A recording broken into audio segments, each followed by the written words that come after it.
తనుజ అందరూ 20 లక్షలు తీసుకోకూడదా అని అడుగుతున్నారు. ఆ 20 లక్షలు ఎవరికి చేరాలో వాళ్ళకే చేరాలి అని చెప్పైతే చెప్పింది. నిజంగా తనుజని ఏమో అనుకున్నాం కానీ తనుజ మనసు మాత్రం బంగారం. అబ్బాయి కంటే తనకే కొంచెం ఎక్కువ డబ్బులు వచ్చినా కానీ ఇప్పుడు డబ్బు అంటే ఎవరికి చేదలేదు కదా, తను కూడా తీసుకుని ఉండొచ్చు కదా. అలా కాకుండా తనే గెలవాలి, తనకే ఉండాలి అనుకుని చూసావా. తనుజ తను కళ్యాణికే సపోర్ట్ చేస్తా వచ్చింది. సూపర్ తనుజ అనిపించింది నాకైతే. ప్లీజ్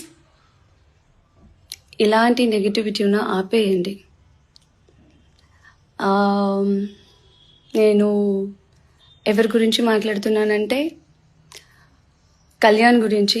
బికాజ్ ఇది తన కెరియర్ ఇప్పుడే స్టార్ట్ అవుతుంది, అయిపోయింది కూడా.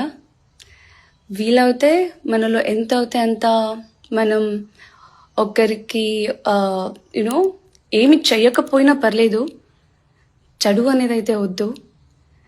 ఎందుకంటే ఇది ఒకరి కెరియర్. సో ప్లీజ్ వద్దు, ఐ రిక్వెస్ట్. అండ్ ఇంకొకటి ఏంటంటే చాలా మంది అడిగిన క్వశ్చన్ నాకు 20 lakhs తీసుకోవాల్సింది ఎందుకు వదిలేశారు అనేసి. ఆ 20 lakhs ఎక్కడ చేరుకోవాలో అక్కడే చేరుకుంది. నేనైతే ఆ విషయంలో చాలా హ్యాపీగా ఉన్నాను.